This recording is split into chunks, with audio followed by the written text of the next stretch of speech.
Hi, Bother Brigade. Here's what's bothering me today. So, for starters, right, episode 3 of Progressive Profiles is out now. People should definitely go and watch that. In fact, I'll provide a link to it down below, because we are talking with Nikhil Wallace, one of the organizers of Detroit Will Breathe, and it's arguably one of the most successful things to come out of the Black Lives Matter movement in terms of forming real grassroots activism and power and building a successful movement forward into the uncertain future. So I think given everything that's happening with Ottawa and convoy protests and things like that, I think that'll be a much needed morale boost for people, because unfortunately, right, I know I said in yesterday's video I was going to do something a little more sympathetic today, but then like the police stuff started happening. A bunch of people were saying, how dare you, these are peaceful protesters. And so we've decided to change the script a little bit. So tomorrow is basically going to be a very special version of the Sunday sum up, where we're going to sum up all the different goddamn ways in which this is not, and never has been since the goddamn beginning, a peaceful protest. But before that, I wanted to give people again a bit of hope and optimism, not just in the form of episode 3 of Progressive Profiles, but also in terms of other things that the people of Ottawa have been doing recently. So for starters, there was that absolute 21-year-old legend, Zexi Lee. Before agreeing to put my name on, I obviously knew that this was going to be a big challenge for me. With being the face against what's going on here in Ottawa, I was honestly expecting a lot of negative comments and a lot of negative response, but really what I wasn't expecting was the absolute outpouring of love from the community and support and thankfulness and gratitude from everyone for my standing up and trying to be a voice for everyone. I kind of intentionally put a target on my back, but really I am more than happy to do so if it means that I can make a difference for the community. And really, I think that I did. And I hope that everyone else agrees. She got more done than the city of Ottawa and the police forces, at least in the initial stages, right? So kudos to her, especially the bravery for, putting herself out there like that. Because of course, right? Because it's a peaceful protest, right? People have been sending her death threats. But again, props to her for getting this done and getting some rest for not only herself, but for her neighbors and her community. And then we also have pot banging guy.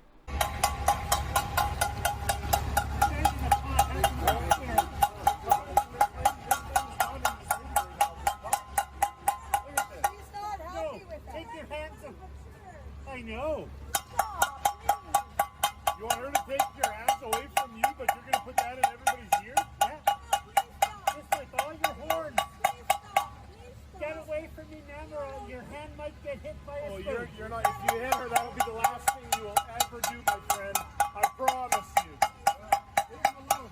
Yeah, leave him alone. Let's not waste our time. This guy's not worth it. This guy ain't worth it. He doesn't like freedom.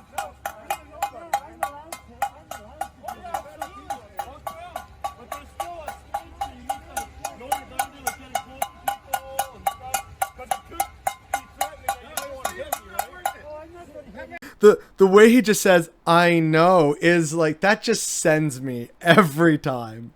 Kind of funny how the convoy people can dish it out, but they sure can't take it. I wonder if there's a metaphor in there about something. And then, of course, the absolute king of them all, the seemingly de facto new hero of Ottawa. Everyone's been making jokes about it should be the new Canadian Heritage Minute. This absolute legend. Okay, just to make sure it's clear, fuck you. Shut up. Shut up and go fuck yourself. Fuck you and fuck you. I don't give a fuck, man. I don't give a fuck about you. Go the fuck home. Nobody fucking cares about your bullshit. You walk around with your fucking tailgate party and your goddamn nonsense. Nobody fucking cares. Exactly. Put your fucking camera away. Shut up your fucking ass, piece of shit. You got fucking fuck you, and fuck you. There, you got to get my fucking statement last time? Fuck off. Go fuck yourself. So yeah, the people of Ottawa have been fighting back, even including just in individual ways. These are 3 stories of individuals who rose up and did something, and they went viral for it. Zexi Lee got the amazing injunction for the people of downtown Ottawa. These other, like, legit new heroes, I guess you can't say Ottawa's boring anymore. Just, standing their ground and showing the occupiers what for. And, like, I gotta respect it. I absolutely do. And so I hope that all these different stories, and also episode 3 of Progressive Profiles, helps to give people some sense of hope and optimism and remind them that there is good in the world. And sometimes it's also incredibly funny. But again, right, it is still so sad that it ever had to come to this. Police in the city absolutely dropped the ball.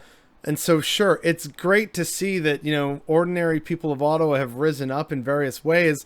But it's still so sad that it had to come to that in the first place. And I think that's what's bothering me today.